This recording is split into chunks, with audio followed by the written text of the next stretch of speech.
Assalamualaikum warahmatullahi wabarakatuh dan salam sejahtera saya ucapkan kepada semua waris-waris, semua guru-guru atau mungkin ada adik-adik yang sudi menyaksikan rakaman saya pada hari ini. Okey, apa yang nak saya kongsikan, saya tak nak cakap panjang, terus straight to the point. Apa yang nak saya berkongsi pada kali ini ialah tentang apa yang sedang berlaku pada kita. Pada kita maksudnya pada kita, pada anak-anak kita. Dan juga mungkin ada juga pada guru kita. Something normal, sesuatu yang baru dalam sistem pendidikan anak kita, sistem pendidikan ibu bapa kita, sistem pendidikan iaitu pendidikan kepada guru-guru kita dalam kita menghadapi pandemik COVID-19 ni sejak hujung tahun lepas lagi. Jadi seperti kita tahu, anak kita dan guru-guru sekarang ni sedang menjalani PPDR, iaitu pembelajaran dan pengajaran di rumah. Dari rumah maksud saya maknanya anak kita semua kena belajar di rumah. Okey. Jadi sama juga cikgu-cikgu tidak lagi bersemuka, belum lagi boleh bersemuka, tetapi semuanya mungkin membuat kerja daripada rumah dan juga memberikan anak-anak kepada anak-anak yang sedang berada di rumah masing-masing. Jadi itu PPDR betul PPDR PDPR saya pun tak pasti kan. Tapi itulah cerita dia kan. Jadi dah hampir 2 minggu, hampir sebulan dah anak kita, sebulan tak, dah sejak 20 hari bulan, dah 10 hari dah anak kita mula belajar di rumah, mula belajar kendiri rumah. Jadi macam-macam lah tingkah laku anak kita yang boleh kita lihat, ada yang boleh, ada yang tak boleh, ada yang anak tadika excited belajar, anak-anak ibu bapa pun menemani, macam-macam lah. Tetapi apa yang saya nak kongsi di sini ialah daripada penglihatan saya selama 10 hari dan juga hujung tahun lepas anak-anak kita masih lagi menghadapi masalah dalam menerima secara keseluruhan teknik belajar daripada rumah ni. Teknik mungkin tak tahulah, cikgu-cikgu pun saya faham. Kita ucapkan terima kasih pada guru-guru kerana telah berusaha keras untuk memastikan anak-anak kita berjaya. Anak-anak kita boleh mengikuti kelas setiap hari, sama ada melalui Zoom meeting ataupun melalui lembaran-lembaran yang telah diberikan. Tetapi masih ada juga beberapa masalah terhadap sistem ni, mungkin kerana kekangan. Kekangan satu, kekangan talian internet ataupun kekangan persekitaran yang berlaku di rumah, khususnya rumah bising kan, tak cukup tablet lah, macam-macam lah. Lagi tu kekangan untuk mendapatkan konten-konten tambahan, dan juga kekangan pada cikgu untuk memberikan konten-konten yang melebihi kerana mungkin faktor kekangan, faktor kewangan, kena photostat apa kan. Jadi itu antara kekangan. Jadi saya mengkaji beberapa masalah, jom kita share dalam presentation saya selepas ni. Okey, jadi dalam pengamatan saya sejak tahun lepas, hujung tahun lepas dan juga bermula tahun ini, betul, cikgu-cikgu berusaha keras untuk memastikan anak kita mendapat setiap apa yang ingin diajar oleh dia. Tetapi permasalahan dia kepada anak-anak, yang apa kita nampak, mereka terhad dalam isu pemahaman setiap topik. Khususnya tahun ini, bermula dengan topik-topik baru, mereka hanya baca apa yang cikgu bagi nota dan juga kata orang tidak dapat menumpukan 100%. Sebab dah habis nota, habis jawab soalan pun, saya rasa cikgu, guru-guru pun tidak dapat bagi banyak soalan kerana kekangan di segi lembaran yang diberikan hanya beberapa soalan, tidak boleh memberikan kefahaman yang 100% macam berbanding dengan kelas. So antara pemahaman ni adalah pelajar tidak dapat pembelajaran lengkap. Lengkap bermaksud ni bukannya kata apa yang diberi oleh guru tu tak lengkap. Sebenarnya lengkap dah, ada nota, ada soalan semua, tetapi tidak lengkap dari segi pemahaman terhadap subjek yang diajar. Pemahaman terhadap subjek yang diajar, betul khususnya matematik kan, dan khususnya kepada tajuk-tajuk yang baru diajar tahun ini. Anak-anak kita mungkin boleh baca tetapi tidak faham apatah lagi matematik, apatah lagi dengan sains kan, perlukan pemahaman, perlukan penerangan secara jelas. Itu antara masalah kepada anak-anak. Kemudian yang lagi satu pula, mungkin ada setengah orang ibu bapa kena bantu, tetapi ada subjek-subjek, ada topik-topik yang ibu bapa kurang berpengetahuan, khususnya macam sains kan, nak mengajar tetapi memberi pemahaman kepada anak tu amat sukar. Boleh belajar, boleh baca, tapi memberi pemahaman tu agak sukar. Tak semua ibu bapa di sini boleh melakukan.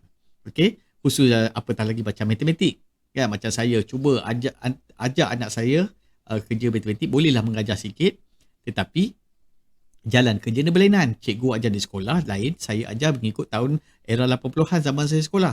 Jadi ini tidak bagus kerana kita tidak nak apa yang diajar oleh cikgu kepada anak kita bercanggah dengan apa yang kita cuba berterangkan. Jadi kita tak nak. Biar dia ikut cara yang cikgu ajar di sekolah lebih mudah. Kan? Sebab apa zaman kita mungkin berbeza.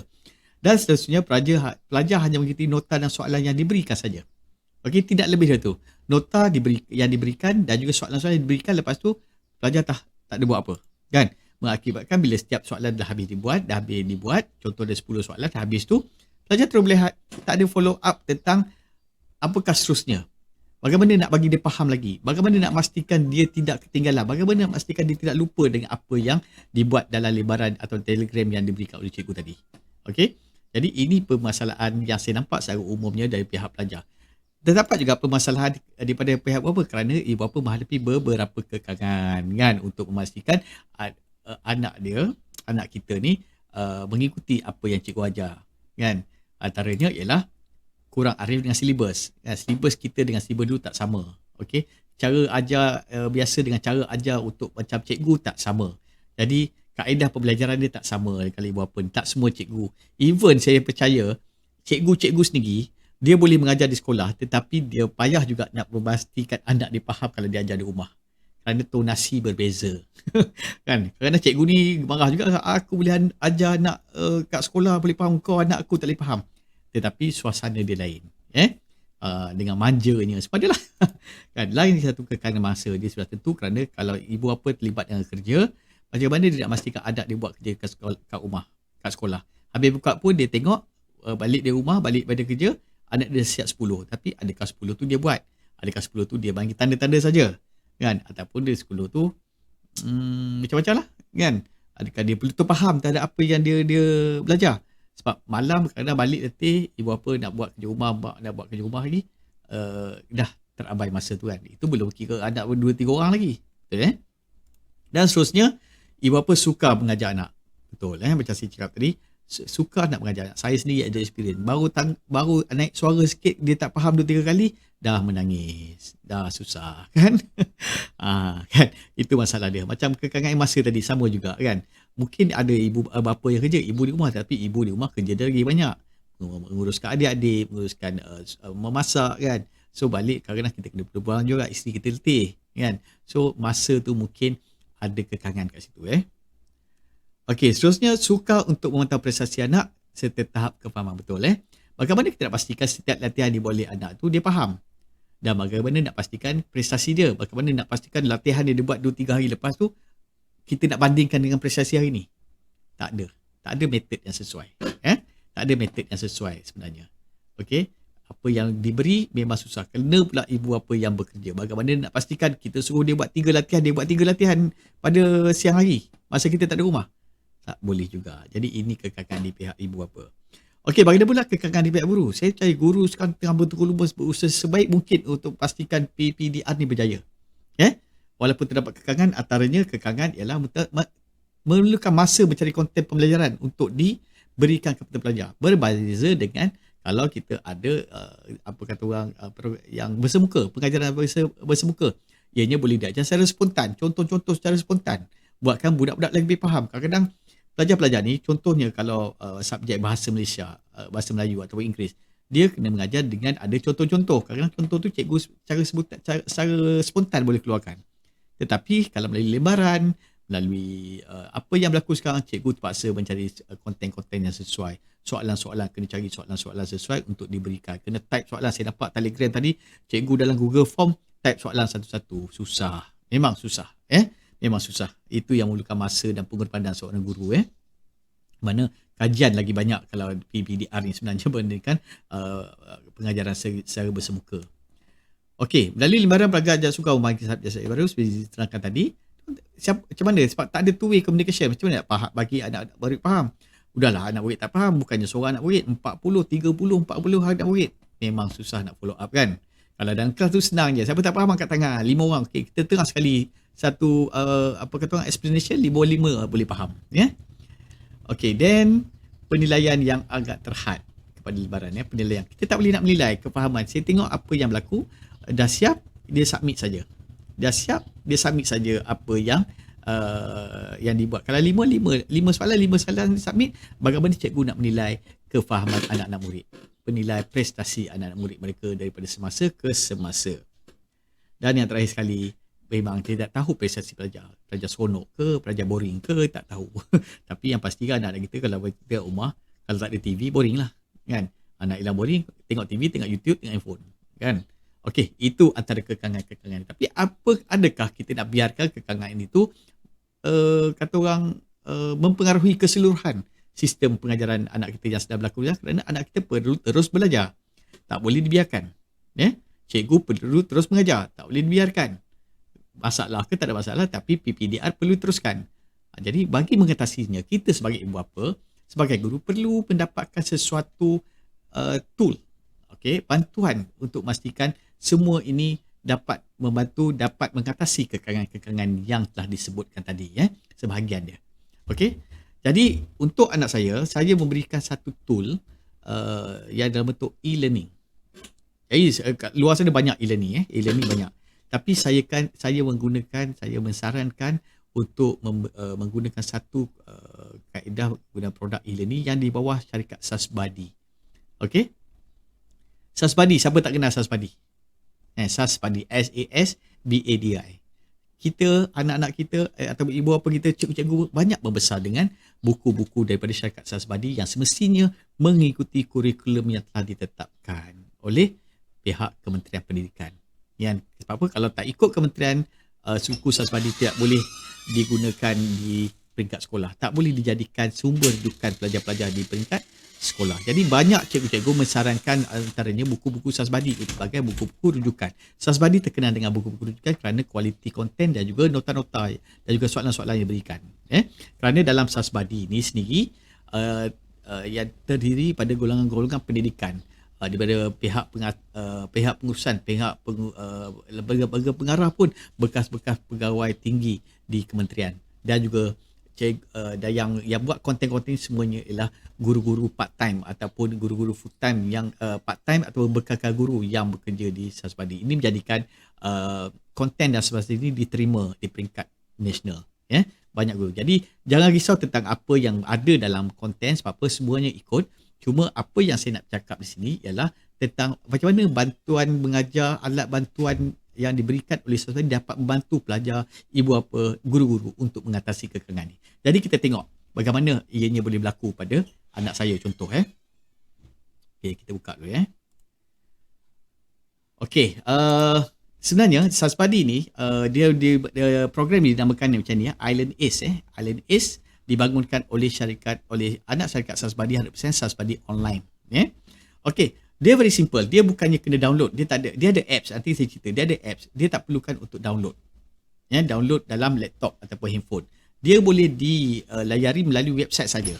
Okey, websitenya ialah, okey, kalau tengok ni www.islandace.com. Website dia very simple. Type islandace.com. Dan bagi untuk pembulaan ibu bapa ataupun guru-guru pelajar boleh menggunakan mencuba selama 7 hari. Tengok 7 hari. Okey, boleh login dan daftar percuma selama 7 hari. Boleh try dulu setiap topik, setiap features yang ada dalam Island Ace. Okey, 7 hari. Boleh daftar akaun murid. Kalau pelajar, daftar akaun murid lah. Kalau guru, akaun guru. Ibu bapa ni kena daftar juga, sebab apa? Kita boleh linkkan anak kita dengan ibu bapa, dan kita boleh tahu bagaimana prestasi anak kita melalui link ibu bapa. Nanti saya tunjuk. Jadi bila dah daftar, okey, kita terus log masuk dalam akaun ni. Okey, ni contoh anak saya berada dalam darjah 5, tahun 5. Okey, kita log masuk. Okey, bila anda log masuk saja, anda akan dapat paparan yang macam ni. Ini ialah anak anda, anak punya dashboard, punya portal ni paparan anak. Okey, jadi dalam ni dia akan sebut profil lah, kedudukan bulanan lah, semua. Dalam Malaysia kedudukan dia 72 lah, macam-macam. Okey, tapi yang paling penting apa yang nak saya kongsi sini ialah features atau fungsi yang ada dalam Island Ace ini yang boleh membantu anak-anak, boleh bantu ibu bapa, boleh bantu guru dalam pembelajaran dan juga pengajaran. Okey, kita tengok. First kali kena ada nota lah, betul. Okey, kalau kita tengok nota, klik pada nota. Okay, contohlah kita ambil bahasa Melayu atau sains. Okey. Jadi ke sini semua topik-topik berkaitan sains, berkaitan dengan kita punya anak, kita punya sekolah, punya kurikulum ada kat sini.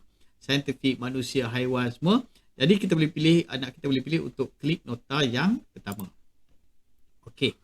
Jadi, so ini adalah nota. Kalau cuba bandingkan nota di buku dengan nota siapa kata subjek manusia ni di IELTS.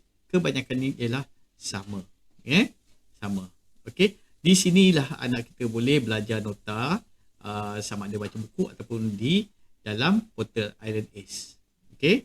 Tetapi yang specialnya, okey, nota ni ialah interaktif atau digital punya nota. Apa yang dimaksudkan digital nota? Memanglah nota macam biasa, tetapi ada elemen-elemen digital yang boleh didapati pada nota ni.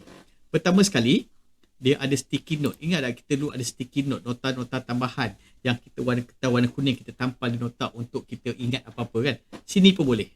Contohnya kita ambil warna hijau, warna hijau. Okey. So kat sini dia boleh tulis penting. Contoh ataupun berkaitan dengan subjek pun boleh. Masuk exam. Tu dia. Save. So bila save dia akan forever selama-lama lah ada kat sini sampai dia delete. Ataupun kalau tak nak ganggu dia boleh tutup. Boleh buka, nak ingat boleh tutup. Boleh diubah di mana-mana sahaja. Okey, lagi satu dia boleh masukkan gambar dalam ni. Mungkin dia nak pakai nota tambahan. Kita klik kepada pensel. Kita delete dulu delete dulu. Okey, kita tengok gambar rangka. Okey. Rangka manusia Kita ambil. Okey, dan kita tengok image. Okey, kita klik mana-mana rangka manusia. Contoh gambar ni, copy image address atau copy image URL. Okey, kita paste kat sini.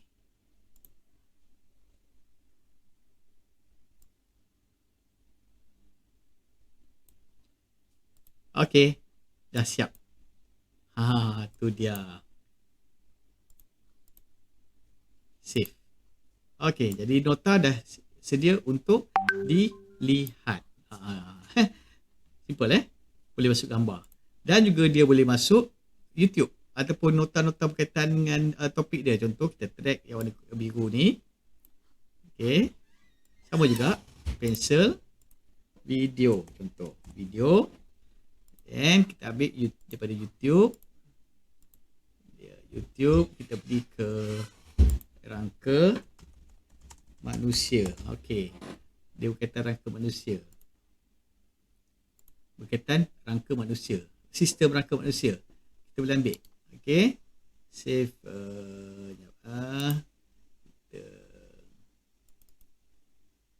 Okey. Kita ambil. Dan kita copy dia punya URL sama macam image tadi. Okey. Kita copy URL dia. And kita pergi ke nota. Kita masuk paste. Tu dia. Dah save. Dan video ni dah ready untuk main. Kalau anak kita nakkan pemahaman tambahan, kita onkan video. Okey. Dia dapat. Dia boleh besarkan. Boleh buka suara. Okey.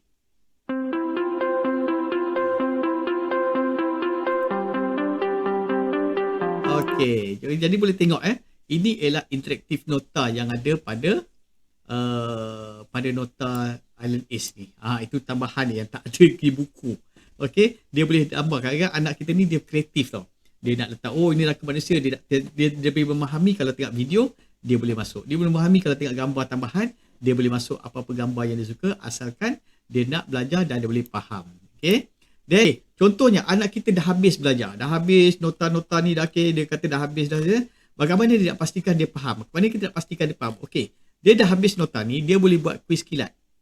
Nampak kuis kilat macam seolah di kelas, kalau cikgu selalu dia habis belajar, habis mengajar, dia akan tanya murid-murid dia untuk memastikan murid dia faham kan. Dia tanya whatever soalan yang berkaitan dengan topik yang baru dia ajar. Sama juga di dalam IELTS, dia tak ada cikgu, tetapi kita ada sistem bank soalan yang kita sediakan untuk jawab kuis kilat. Okey? Okey, contoh ni kuis kilat, lancarkan kuis kilat. Jadi anak kita terus dapat satu soalan kuis. Jadi dia boleh tengok jam juga kaki payung besar dia tegakkan. Ni kan. A, B ni. Okey, contoh dia buat satu Q. Salah. Dia selagi salah dia tak boleh nak teruskan. Okey, betul. Bila betul dia tahu dah C, R kan. Dia boleh teruskan ke soalan seterusnya. Pembandukan ini mengalir ke paru-paru. Okey. Darah dari paru-paru akan terus mengalir ke bahagian jantung yang mana? Kan? Paru-paru mengalir jantung yang mana? Kan? So, contohnya saya jawab R. Salah. Q. Salah juga. P nampak sangat ibu bapa tak kerti kan. So, ini bergantung pada nota. Jadi, dia boleh teruskan seberapa banyak kuis kilat dia nak, dia boleh teruskan. Okey? Kalau dah tak nak ataupun nak tengok tentang topik tersebut, dia boleh tutup. Okey? Dia boleh tutup dan dia boleh tengok balik nota. Itu dia. Fungsi kuis kilat yang ada pada dalam nota. Jadi, kita punya nota ni, IELTS punya nota ni, dia very interaktif. Ada digital. Okay, ada masuk video, masuk nota tambahan, masuk sticky note tambahan untuk nota. Dan juga boleh buat kuis kilat on the spot. 10-20 soalan pun tak ada masalah. As long as anak kita nak buat. Itu ialah fungsi nota. Okey, selain daripada fungsi nota, kita pergi fungsi seterusnya. Fungsi writing di sekolah. Ataupun kita panggil peta minda. Okey, peta minda ni pun berguna kalau anak kita nak menghafal sesuatu. Dia boleh print. Kalau nak peta minda, dia boleh print. Nota-nota tak boleh print.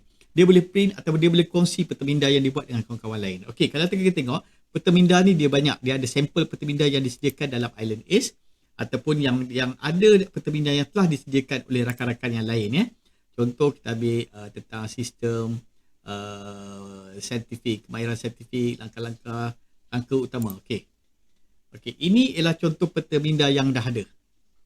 Yang disediakan oleh pihak Sasbadi. Okey. Dia boleh ambil sini ataupun dia boleh tengok peta minda rakan. Peta minda rakan. Okey, yang telah dibuat oleh rakan-rakan dalam IELTS ni. Okey, contohnya ada tak ciri-ciri khas haiwan kita tak jumpa kalau dia pilih berdasarkan kerangka. Okey, boleh cari tak kerangka? Okey, di kerangka. Maknanya kerangka manusia tak ada lagi. Tak apa, kita boleh tengok dengan cara yang lain. Okey, nampak ni. Peta minda cara mencegah COVID pun ada. Siap ada video, siap ada teks semua, ada gambar background, semuanya boleh dibuat secara oleh anak-anak kita dengan gunakan kreativiti masing-masing. Ataupun anak kita nak buat peta minda sendiri. Dia boleh buat peta minda sendiri berdasarkan kepada sampel-sampel yang ada. Dia boleh buat bentuk manusia, dia boleh buat bentuk ni, boleh buat bentuk tu, tak ada masalah. Yang pentingnya dia tool tu ada di sini. Dan konsep writing ni ialah konsep pembelajaran yang diajar di sekolah. So dia boleh follow. Okay. Bagi cikgu-cikgu pula, cikgu-cikgu boleh menghantar ujian, assessment. So budak-budak buat peta minda. Alamak, itu yang cantik. Memang boleh sebagai assessment.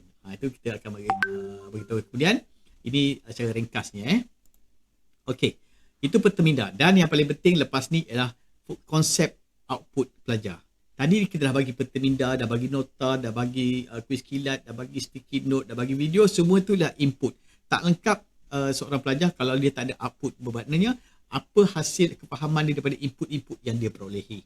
Jadi di sini kita sini ialah peranan ibu bapa kena lebih sikit di mana setiap anak-anak kita boleh suruh dia membuat ujian penilaian. Kita nak tengok tahap mana anak kita ni tak faham kan, dia faham tahap mana.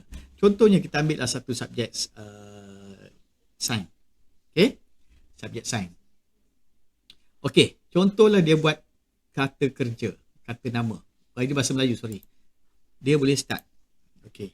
So, apa beza buku soalan-soalan dalam IELTS dengan soalan-soalan dalam buku rujukan Sasbadi, buku Sasbadi ke whatever lah, buku di luar. Okey, bezanya di sini satu. Okey. Sasbadi merupakan satu syarikat yang telah lama berkecimpung dalam menghasilkan buku nota, buku rujukan untuk pelajar-pelajar. Dan dia sentiasa mengikuti perkembangan kurikulum semasa. Maknanya apa soalan-soalan yang dibuat semuanya mengikuti silibus ataupun kurikulum Kementerian Pendidikan yang biasa. Macam tahun ini bermulalah sistem sistem pembelajaran, satu silibus pelajaran yang baru untuk tingkatan 5 dan darjah 5, dan Sasbadi sudah pun menyediakan dalam portal online kita silibus baru. Apa yang membezakan ialah kalau di buku bahan rujukan, okey, anak-anak kita mungkin bila kita suruh buat kerja sekolah kan, kerja rumah ataupun latihan, dia akan tengok pergi belakang, betul ada jawapan. Tetapi ciri yang pertama yang berbeza ialah bila anak anda menjawab soalan-soalan di sini, selagi dia tak habiskan soalan, macam dalam subjek ni ada 10, selagi dia tak habiskan 10, dia tak boleh hantar. Nampak? Dia tak boleh nak hantar. Sebab ada lagi yang tak jawab. Okey? Ada lagi yang tak jawab. Dia kena habis jawab, tak kira dia tak tahu sama ada soalan tu betul atau salah. Contoh macam ni, dia habiskan jawab, dia habiskan. Okey. Dia habiskan. Okey. Bila habis, barulah dia hantar ke portal.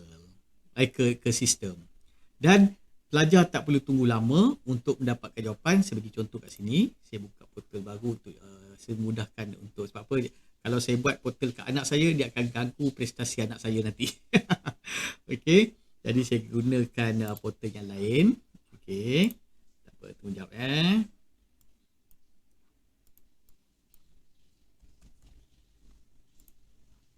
Okey. Okey, kita pilih ya adjektif So, bahasa Melayu. Okey. Tahun 6. Atau tahun 5 lah. Tahun 5. Okey, sama juga. Kita jawab. Okey. Dia jawab satu. Okey, dia jawab semua ni. Dia yang kena tembak tu sebab kadang lambat. Okey. So dia kena jawab semua tau. Dia tak boleh tinggalkan satu soalan pun. Masa yang diberi adalah contoh macam ni 30 minit untuk 10 soalan. Maknanya dia ada masa lagi untuk mentelaah. Ini bukannya peperiksaan. Dia boleh tengok buku, dia boleh refer kan. Yang penting dia faham. Jadi dah habis 10, barulah dia boleh hantar. Okey, by the time, kat sini ada masa, dia boleh tengok. Dia buat dalam 34 saat. Okey. By the time dia hantar ke server, selesai. Terus server bagi tahu apakah markah dia, berapa soalan dia buat. Jadi pelajar boleh tengok balik soalan yang dia salah. Okey, boleh buat balik, boleh mengkaji balik, ulang kaji. Okey, apa lagi ciri-ciri yang penting dalam nota ni? Okey, ingat tak tadi? Kita ada linkkan akaun ibu bapa dengan akaun anak kan? Jadi bila dilinkkan saja, apa saja keputusan yang ada dalam yang telah diperolehi oleh anak kita, okey, dalam ujian, dia akan notify kepada ibu bapa melalui email yang kita daftarkan semasa pendaftaran. Contoh tengok sini. Tengok, saya suruh anak saya buat 3 soalan. Matematik, sains, bahasa Melayu. Dia dah buat. Kita tahu dah. Jadi bila kita tahu, bila kita pergi kerja ke, macam mana ke, anak kita dalam bilik ke, okey, buat 3 latihan. Kalau dia tak terima 3-3 ni, kita tak terima 3-3 ni, bermakna dia short satu latihan. Okey, kita boleh terus klik kat sini. Okey, dan tengok, dia buat dalam masa 40 minit. Maknanya dia buat tak? Dia buat lah. Kan? Lainlah kalau dia buat dalam 3 saat. Contoh macam ni. Contoh macam ni kan. Dia buat dalam, ni saya tunjuk dia buat dalam berapa saat ni? Ni dia buat 2 minit kan? Tapi dia buat 30 markah. Maknanya dia pakai buat ni. Kan? Dia tak buat betul-betul. Jadi, faham So kat sini kita boleh nilai dia buat tak boleh buat, dan dia buat tu dia buat main-main ke dia buat betul-betul. Kadang-kadang dia buat main-main kan, dia saja nak tengok tu sebab bapa ayah suruh buat 3, dia buat 3. Dia buat tam macam saya buat tadi. 33 saat siap. Tengok markah 30. Confirm lah dia buat main-main, dia pakai tembak je. Okey? Jadi kita boleh, saya pada tu ibu apa pula boleh tengok. Okey, boleh tengok. Contoh kita tengok sini, apakah masalah yang dia tak faham. Okey? Kita tengok sini, kita buka satu lagi. Okey, kita buka akaun ibu bapa pula. Okey. Okey. Ini akaun parents yang saya punya. Okey. Kita tengok dekat progress. So, ibu bapa boleh tengok sini. Anak dia semua latihan-latihan yang telah dibuat oleh anak kita boleh nampak. Tengok 27 minit yang lalu. Maknanya dah hari ni saya bersuruh buat dia 4 soalan. 1, 2, 3, 4. Nampak dah 24 jam. 5, 6, 7, 8, 9, 9 latihan yang sudah saya buatkan dan kita boleh tengok satu persatu. Tengok 10 markah. Kita buka, kita nampak apa masalah dia. Jadi di sini kita boleh tumpukan balik apa yang dia tak tahu. Okey? Yang dia mungkin tak faham. Macam ni mungkin dia faham, nampak? Semua dia faham. Yang ini kita tengok balik, okey? Kita boleh bantu dia. Kalau kita tahulah kan. Kita boleh bantu dia. Macam ni ada setengah soalan jawapan dah dibagikan penerangan oleh cikgu-cikgu dalam LAS. Ya? So di sini kita boleh kaji balik. Kita tengok balik presentasi dia. Kita tengok balik apa yang dia buat. Itu yang paling pentingnya. Kan? Bukan takat sebagai ibu bapa kita tengok dia siap, tak siap. Tapi ibu bapa dapat notification. Kita boleh tengok balik apa yang dia buat walaupun kita berada di tempat kerja. Jadi balik nanti kita tahu dah apa topik yang kita nak dia faham. Kita boleh tumpukan dia topik tersebut. Okey. Boleh Sama juga dengan latihan objektif. Okey, latihan objektif. Tengok penilaian subjektif. Tak ada objektif. Penilaian subjektif. Okey, jadi penilaian subjektif pun sama juga. Contoh bahasa Melayu. So kita boleh pilih topik mana yang suruh anak kita buat. Contoh topik 2 ni tata kerja. Okey, cuma lupa saya beritahu. Dalam soalan objektif tadi, okey, bila anak kita dah habis. Contohnya dah habis menjawab sebanyak ni tadi 40 soalan. Kita boleh suruh dia buat 2 set soalan. Okey. Kalau tengok 2 set soalan, ini set pertama kan. Okey.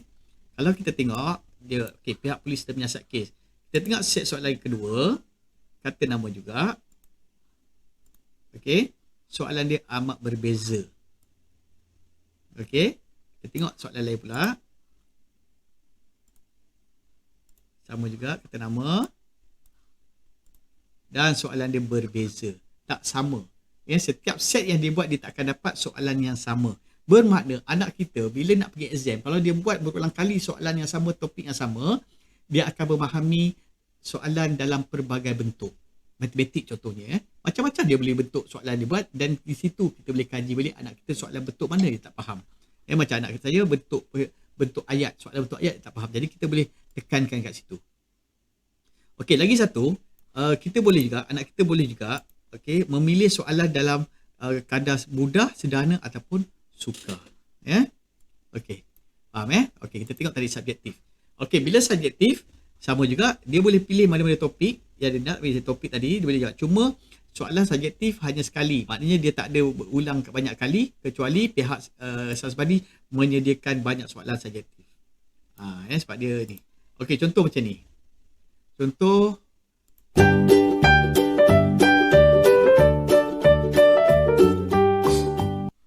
Okey, contoh macam ni Okey, ni subjektif, kita tengok subjektif. Bahasa Melayu tahun 1. Okey, masyarakat penyayang. Okey. Nampak dia ada lagu lagi. Bagi bodoh.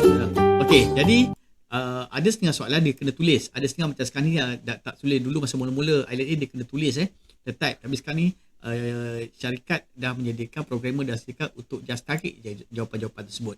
Contoh jawatan bomba dan penyelam membawa apa? Membawa penduduk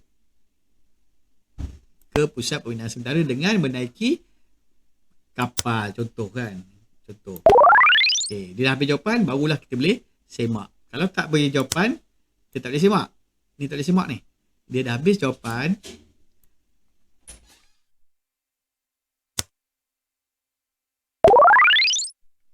Dah habis jawapan, siap, barulah boleh semak. Contoh kat sini. Jawapan salah. So dia boleh, mana yang salah dia boleh ubah. Okey, ataupun cuba lagi. Okey, cuba lagi dia boleh ubah balik. Dia pergi tukar jawapan yang sebenarnya. Then yeay, jawapan betul. Okey. Okey, ini pula. Salmi membantu siapa? Motosikalnya. Contoh jatuh dari basikal. Dia boleh semak. Cuba lagi. Maknanya ada jawapan salah. Semak, cuba lagi, cuba lagi. Dia boleh tukar jawapan kawan. Wah, hebatnya. Okey. So itu ialah soalan yang bentuk subjektif yang anak kita boleh buat. Okey. Nampak So subjektif sesuai dengan apa yang belajar di sekolah. Tugasan ialah untuk guru pula. Kalau ada guru ada portal guru, dia boleh hantar tugasan kepada anak murid dia. Jadi sebenarnya konten dia sama. Bermakna untuk guru dia boleh gunakan nota yang ada di dalam Island Ace ni sebagai alat ataupun bantuan mengajar dia. Yang kita boleh bantu, dia boleh masukkan YouTube, dia boleh masukkan nota, dia boleh masukkan ni sebagai alat bantuan, sama ada di melalui online ataupun di dalam kelas ataupun di pusat tuition. Kan, tak perlulah cari konten tambahan, tak perlulah tengok buku, termasuklah dengan soalan-soalan yang telah disediakan. Ini untuk guru, yang apa yang best untuk guru. Macam ni guru Okey, objektif. Dia boleh dapatkan soalan-soalan objektif daripada sini. Kalau dalam kelas dia cuma tayangkan saja slide ni ke depan. Okey, ke depan. Ataupun sama juga dia boleh buat kuis kilat semasa kelas. Okey. Semasa kelas dia boleh buat kuis kilat. Contoh matematik. Nombor. Ataupun nombor di nota. Dia boleh terus tanya kuis kilat bila habis pelajaran. Okey. Suruh budak berjawab. Jadi tak perlulah fikir nak cari soalan, cuma soalan dia cikgu tak nampak awal.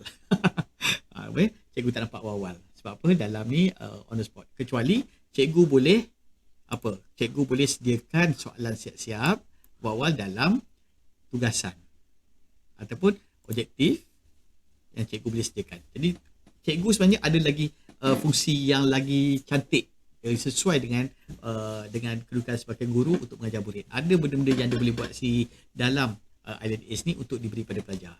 Okey, then kita tengok kemajuan. Okey, report card anak-anak kita. Kita boleh tengok balik report card anak kita berdasarkan kepada topik-topik. Contoh matematik. Matematik contoh. Okey, ini ialah keseluruhan yang telah dibuat pada tahun ini.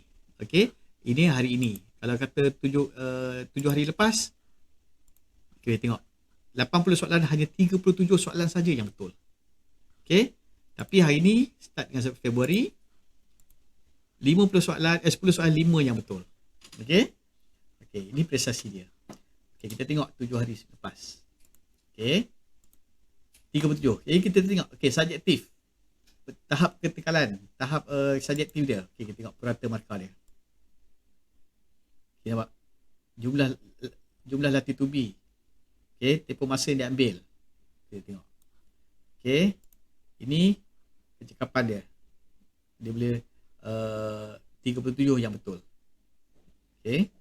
37 yang betul. Okey, ini penilaian rekod objektif dia. Tengok.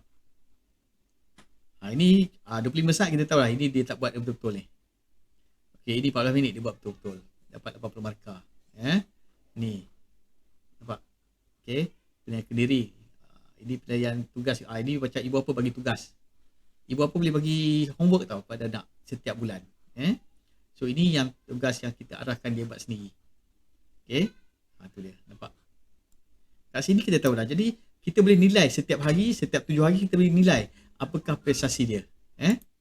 Kita nak pilih sendiri. Jarak daripada bila ke bila pun boleh juga. Tempoh masa yang kita nak. Ini apa pula? Rekod subjektif. Dia buat pada 9 bulan 3 minit dia ambil. Subjektif. Boleh tengok balik apa jawapan dia. Jawapan salah. Salah, nampak? Okey.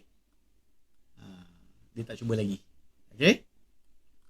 Okey, itu dia konsep penilaian yang ada dalam ni. Okey, jadi last kali dia ada ganjaran. Ganjaran ni seolah-olah anak kita dah puas belajar, dia boleh main. Tapi ganjaran atau game yang disediakan dalam Island Ace ni ialah ganjaran game dalam bentuk education. Game yang bentuk pendidikan, bukan game PUBG ke game yang berperang-perang dalam handphone, tak sama. So, bagaimana dia nak main ni? Nak main, dia orang boleh main bila-bila masa, tetapi dengan syarat dia kena ada coin. Ada point dia. Bagaimana nak dapat coin ni? Dia kena jawab sebaik mungkin. Kena dapat markah yang tinggi untuk jawab coin yang dapat point yang banyak supaya dia boleh bermain. Apa jadi kalau jawapan test tu dia buat tak betul ataupun markah dia kurang? Sistem akan deduct coin ni. Jadi untuk pastikan dia nak main banyak, dia kena dapat coin banyak, latihan kena buat banyak dan juga setiap latihan dia dapat markah yang bagus, barulah dia dapat bermain dengan banyak. Okey, jadi tak apa, petang-petang dia main ni jangan risau. Bukan dia main dalam handphone tu main-main kosong main-main biasa, dia main dalam bentuk education, edutainment punya game. Okey, jadi itu secara ringkas tentang apa yang ada dalam portal Island Ace ni yang boleh membantu anak-anak untuk mendapatkan penilaian ataupun untuk mendapatkan penilaian yang lebih banyak, latihan lebih banyak kan, tanpa menunggu cikgu hantar. Cikgu dah hantar, anak saya buat cikgu punya dulu, kemudian akan follow up dengan Island Ace. Dan kita sebagai ibu bapa, kita tak perlu risaulah nak cari konten yang mana, kita tak boleh risau nak cari soalan-soalan yang sesuai, kita tak boleh risau beli buku-buku tambahan yang lebih banyak, sebab apa dalam bank soalan Island Ace ni ada lebih kurang 300,000 bank soalan. Banyak daripada form darjah 4 hingga tingkatan 5, 300,000. Bayangkan kalau satu tingkatan pun, satu tahap pun tiga kalau sebahasa Malaysia je 300,000, rasa kalau 1,000 pun dah banyak soalan dia boleh jawab. Dan ini menjadikan anak kita cukup bersedia untuk menghadapi peperiksaan, khususnya anak kita yang akan menghadapi SPM tahun ini. Jangan lupa dapatkan portal free untuk pelajar yang akan menghadapi SPM hujung bulan ni. Okey, jadi itu saja perkongsian saya pada petang ni, pada hari ini. Diharapkan sedikit sebanyak yang saya tunjukkan fungsi yang ada dalam portal e-learning Island Ace sebentar tadi dapat memberikan sedikit ruang, sedikit cahaya kepada kita sebagai ibu bapa untuk mengatasi kekangan atau mengatasi isu pendidikan anak-anak kita pada ketika ini, ketika pandemik dan juga mungkin masa akan datang. Jadi kita kena ingat zaman sekarang, zaman pandemik, zaman sekarang ni, kita tidak boleh mengharapkan 100% kepada usaha guru seorang. Jadi kita sebagai ibu bapa perlulah pemain peranan. Sebahagian tugas guru di sekolah tu dipikul sendiri bersama oleh ibu bapa untuk memastikan kejayaan, untuk memastikan keberkesanannya pelajaran anak kita pada tahun ini, khususnya pada bermula tahun ini. Jadi jangan tunggu lama. Kalau anda rasa portal Island Ace ni boleh membantu anda sebagai parents untuk membantu anak anda dalam pelajaran seharian, hubungi saya, PM saya di nombor yang tertera di bawah 019 455 8110. InsyaAllah saya akan membantu kalau anda ingin bertanyakan lebih lanjut tentang portal ni. Jadi kepada guru-guru pula, jangan risau, konten yang ada dalam Island ini sama saja konten yang ada dalam buku dan juga semuanya mengikuti silibus pendidikan yang terbaru, khususnya untuk darjah tahun 5 dan juga tingkatan 5. Jadi untuk pengetahuan tuan-tuan dan puan, portal Island ini disediakan daripada darjah 1 sehingga tingkatan 5. Cuma dibahagikan mengikut package berikut tahap masing-masing, itu saja. Tapi semuanya ada. Jadi kepada guru-guru, konten yang ada dalam ini adalah sama, dan gunalah portal Island ini sebagai alat bantuan mengajar yang memudahkan kerja guru, kerana saya tahu guru-guru sekarang banyak kerja. So pihak Sasbadi ingin memudahkan kerja guru dengan menyediakan konten yang boleh ditukar tambah daripada konten yang ada di sekolah dengan menggunakan portal Island Ace ni. Mudah dia amat mudah, amat cepat. Jadi memudahkan, mempercepatkan proses pengajaran cikgu-cikgu di sekolah. Jadi jumpa lagi di perkongsian lain, insya-Allah ada. Kalau ada masa, tuan-tuan dan puan atau cikgu-cikgu semua boleh hubungi saya di talian yang tertera tadi. Okey, jumpa lagi. Assalamualaikum warahmatullahi wabarakatuh. Bye-bye.